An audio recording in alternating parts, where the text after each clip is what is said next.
Avis vascular centre మన దేశంలోనే the best varicose vein hospital.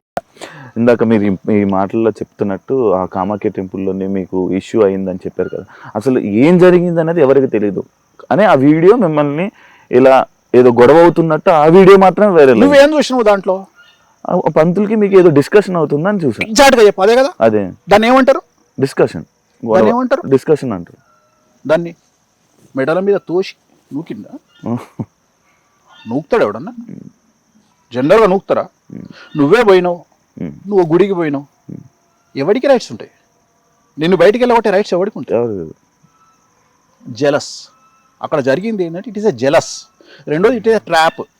అక్కడ ఏం జరిగిందంటే, ఇప్పుడు ఉదాహరణ నువ్వు ఉన్నావు అబ్బా, నువ్వు ఒక పబ్ పేరు చెప్పు. Quake arena. క్వేక్ అరేనా మీకు సంబంధించి నువ్వు క్వేక్ అన్నావు, నేను క్వేక్ అరేనా అన్నా. సో క్వేక్ అరేనా నువ్వు పోయినావు.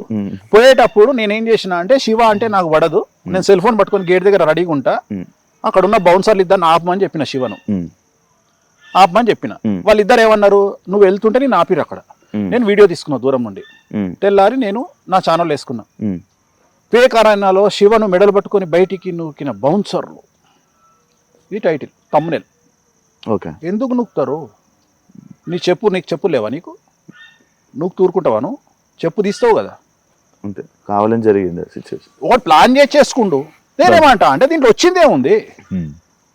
ఇప్పుడు దీనికోసం నేను దీనికి ఎక్స్ప్లెనేషను, దీని దుకాణం, నేను దీని గురించి మళ్ళీ బయటకు వచ్చి చెప్పుకోవాలి. ఇప్పుడు నీకు ఇలాంటి తెలివిగల వాళ్ళకి ఏమర్థమవుతుంది? That is only a discussion. నీకు అర్థమైంది ఏంటంటే డిస్కషన్, అంతే కదా. సింపుల్. డిస్కషన్ ఎక్కడైనా జరగచ్చు కదా. కానీ మెడలు పట్టి బయటికి నూకిర్రు, తొక్కిండ్రు, నారదీసిర్రు, కొండ మించి కిందికి పడేసిర్రు, సముద్రంలో కప్పిపెట్టిర్రు. ఎందుకు జరుగుతాయి ఇవన్నీ?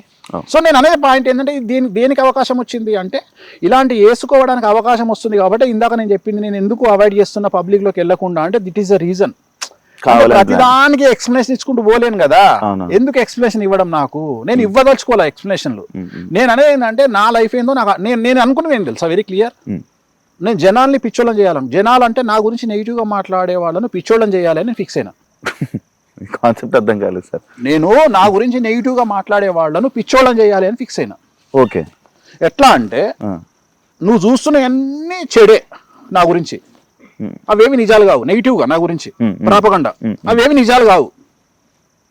నిజాలు కానప్పుడు ఏమవుతుంది? జనాలు ఏం రియాక్ట్ అవుతారు? ఇప్పుడు ఉదాహరణ చెప్తా నీకు. ఇప్పుడు తిరుపతి వెంకటేశ్వర స్వామి దేవాలయంలో కొబ్బరికాయ కొడతారు అని నేను చెప్పింది అనుకో, లేకపోతే నువ్వే చెప్పినావు అనుకో, శివ చెప్పిండు టీవీలో, తిరుపతి దేవాలయంలో కొబ్బరికాయలు కొడుతున్నారు అన్నాడు అనుకో. ఫస్ట్ జనాలు ఏం చేస్తారు? నమ్ముతారు. నమ్మి వెళ్ళి చూడడం ట్రై చేస్తారు. తిరుపతిలో కొబ్బరికాయలు కొడతారా? కొట్టరు. జనాలు చూసి ఏమనుకుంటారు? అప్పుడు ఏదో ఎవడవుతాడు? శివ అవుతాడు. నీకు లాజిక్ అర్థం? అదే నువ్వు నీ ఛానల్లో, ఇదే ఐ డ్రీమ్ ఛానల్లో తిరుపతికి దేవాలయంలో కొబ్బరికాయలు కొడుతున్నారు అని నువ్వు పెట్టినావబ్బా. అవును. అదే ఫస్ట్ జనాలు ఇక్కడ నమ్మేశారు. తిరుపతికి పోయి చూసిర్రు, కొబ్బరికాయలు కొడతలేరుగా తిరుపతిలో. శివగాడేంద్ర కొబ్బరికాయలు కొడుతుండని ఇచ్చిండు అంటే అప్పుడు ఏదో ఎవడేండు? యాక్చువల్లీ వాళ్ళు జనాలు అవుతారు కదా. నేను ఏదో చెప్పేశాను, నువ్వే అవుతావు. నేను నమ్మరు కదా. నీ క్రెడిబిలిటీ పోయింది కదా. నెక్స్ట్ టైం నుంచి నమ్మరు. ఇది కావాలి నాకు, ఇదే కావాలి. కానీ మీకు ఎంత నెగిటివిటీ ఉన్నా, ఎంత మీ గురించి ఎన్ని రూమర్లు నడిచినా, ఏమి నడిచినా మీ దగ్గరికే జనం వస్తున్నారు. ఎందుకు? నాకున్న పిఆర్, నా మౌత్ పబ్లిసిటీ నా దగ్గర. నేను నా నిజాయితీ నమ్ముతున్నారు కాబట్టి జనాలు, నా నిజాయితీని నమ్ముతున్నారు కాబట్టి జనాలు. ఎందుకంటే నేను చెప్పే దేవాలయాలలో ఎక్కడైతే దేవాలయాలు, రాజరప్ప కానీ, హిమాచల్ ప్రదేశ్ కానీ, కామాఖ్య కానీ, తారాపీఠ్ కానీ, నేను ఏ దేవాలయాల గురించి మాట్లాడుతున్నానో, ఆ దేవాలయాలలో జరుగుతున్నటువంటి తంత్ర మార్గం గురించి మాట్లాడుతున్నానో, అక్కడ జరిగేటువంటి దేవాలయాలన్నిట్లలో వామాచార విధానంలో అక్కడ తంత్ర మార్గం, వామాచారం అంటే తంత్ర మార్గంలో నాన్ వెజ్ లిక్కర్ ఉంటుంది అని చిన్నపిల్లగాన్ని అడిగినా చెప్తారు. లేదు అని ఇక్కడ మాట్లాడే వాళ్ళు, జనాలు వెళ్ళి డిసైడ్ చేసుకొని వచ్చిన తర్వాత వాళ్ళకు క్లారిటీ వస్తుంది. అంటే ఇన్ని రోజులు వేణుస్వామి చెప్పింది నిజం, మనం కూడా ఎదవలమైనము అన్న చూసి. సో వేణుస్వామి చెప్పింది నిజం, వేణుస్వామి నిజాలే మాట్లాడుతుండు, మనమే ఎదవలమైనామని చెప్పి జనాలు క్లారిటీ తెచ్చుకుంటారు. కామాఖ్య పోయినా, రాజరప్ప పోయినా, తారాపీఠ్ పోయినా, ఎక్కడికి పోయినా కానీ వాళ్ళకు క్లారిటీ వస్తుంది, ఇక్కడ జరిగేటువంటి తంతు ఇది అని వాళ్ళకు క్లారిటీ వచ్చింది. దానివల్ల ఏమవుతుంది అంటే డైరెక్ట్ నమ్మడం కంటే కూడా మంచి స్నేహితం కంటే గొడవలైనటువంటి స్నేహితులుగా మారిన వాళ్ళు చాలా రోజులు కలిసి ఉంటారు, అట్లనే చాలా స్ట్రాంగ్ ఉంటారు. అట్లనే నన్ను నెగిటివ్గా భావించి నన్ను ఒక వెధవ కింద భావించిన వాళ్ళు నా నిజాయితీ తెలిసిన తర్వాత నా నుండి దూరం పోవడానికి ఇష్టపడట్లేదు. సో ఇది నాకు బాగా హెల్ప్ అవుతుంది. సో అందుకనే నేను ఎంత నెగిటివ్ వచ్చినా ఐ ఫీల్ వెరీ హ్యాపీ. ఏంది అంటే ఇంకా పెరుగుతుంది నా పిఆర్. అంటే నాకు ఎంత నెగిటివ్ వస్తే అక్కడికి వచ్చిన తర్వాత అంత క్లారిటీ వస్తుంది, అంత క్లారిటీ. అక్కడికి వెళ్ళి చూసుకొని ఏం చెప్పింది రైట్ అనుకుని మళ్ళీ మీ దగ్గరకు. ఇప్పుడు ఎక్కడో పార్టీ అవుతుంది నాకు, ఇప్పుడు ఎక్కడో పార్టీ అవుతుంది నాకు తెలిసిన ఒక అమ్మాయి ఒక హీరోయిన్ పార్టీ చేసుకుంటుంటే ఎవడో ఫోన్ చేసి అక్కడ డ్రగ్స్ వాడుతున్నారు అన్నారు. అమ్మాయి దగ్గరికి వెళ్ళి తీరా చూస్తే డ్రగ్స్ లేవు, ఏం లేవు అక్కడ. పాపం ఆ పిల్ల ఏదో దీవాళి ఫంక్షన్ చేసుకుంటుంది. సో తీరా చూస్తే అక్కడ ఏం లేదనేటప్పుడు పోలీసు వాళ్ళకి ఒక క్లారిటీ వచ్చింది, ఈ అమ్మాయిని ఎవరో టార్గెట్ చేస్తున్నారు అని.